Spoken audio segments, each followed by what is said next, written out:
Hey guys, welcome back to another private pilot training video with Burner from dcswolfpack.org.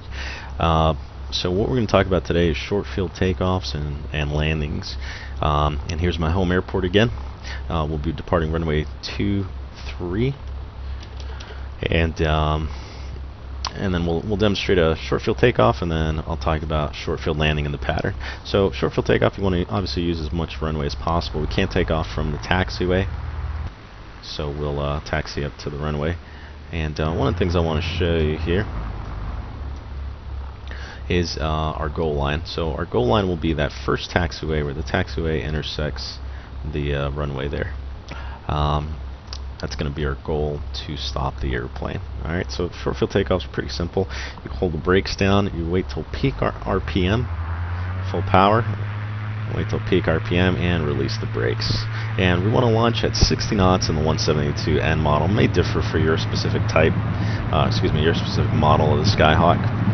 So here, airspeed's alive, and you may want to push a little bit forward on the elevator to keep the nose from taking off. And you want to literally launch the aircraft 60 knots up to climb attitude. And you want to hold 60 knots. So what that allows is just a tremendous climb rate initially,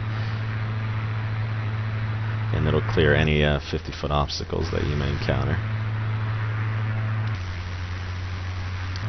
Once you clear those obstacles, you can go ahead and lower the nose back down to normal climb speed, which is about 70 for VY in this aircraft. Alright, so I'm going to go ahead and start my turn to our crosswind leg. So let's talk about short field landings. Short field landings are coming a little bit slower than you normally would. Typically, approach speed in the Skyhawk is 65 knots. But for a short field landing, you want to come in at 60 knots. And the reason for that is just to give you a little bit slower approach speed so you can slow down.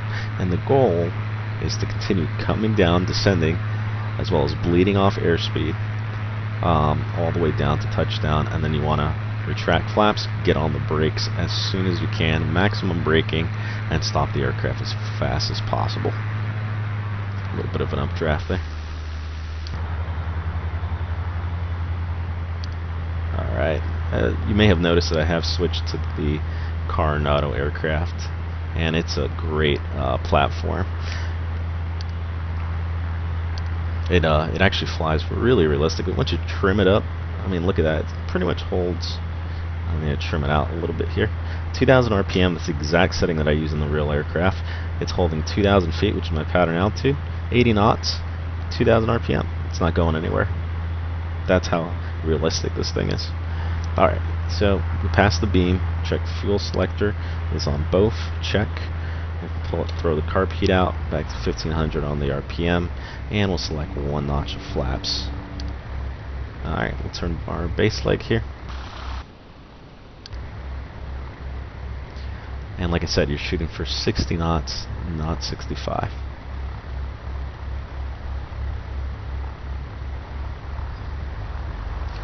Try to keep your eyes on the runway at all times.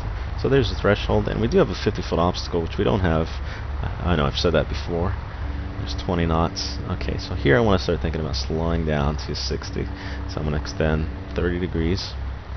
You know, this may be different. Just fly whatever feels right at the time. As long as you maintain your airspeed. You may have some winds that you're combating, etc. So short field landings, you want to use full flaps, and right around this point is where you start thinking about slowing the aircraft down. So here we are at final. I'm a little bit slow, so I'm going to bring the nose down just a little bit. And I do need to clear this obstacle, so I'm going to add a little bit of power and go full flaps now. Alright, so here's where you're going to start getting a little bit maybe nervous if this is your first time doing it. So you see how we're hovering on the upper end of that green arc? We usually don't recommend doing that. Instructors will always tell you to fly the approach right at 65 knots. It gives you about a 20-knot cushion. But here we don't want to do that. You actually want to keep coming down, and the goal is to touch down, keep coming down, but to literally stall the aircraft right before touchdown. Keep the nose up, and maximum braking, flaps up. Alright, so let's see how we did. There's a taxiway right there. and we stopped well short of that. So we actually did pretty darn good, I would say. Yep, that's how fast you can stop this aircraft. We probably touched somewhere in the beginning of those piano keys there. So that's how you do a short field takeoff and short field landing. I hope that helps out if you guys are pursuing private pilot's license. And the next videos will probably consist of me flying some cross countries, which I'll be doing shortly. And I'm going to be taking my written. I passed the written a long time ago, over 10 years ago. I just never got my license back then. But next week I'll probably take it, and I'll keep you guys updated on my training. Again, www.dcswolfpack.org. If you're interested in the MilSim side of stuff, we do ARMA, BMS now, DCS, as well as IL2. So go ahead and submit an application if you guys are interested in that. Other than that, burner out. See you guys next time.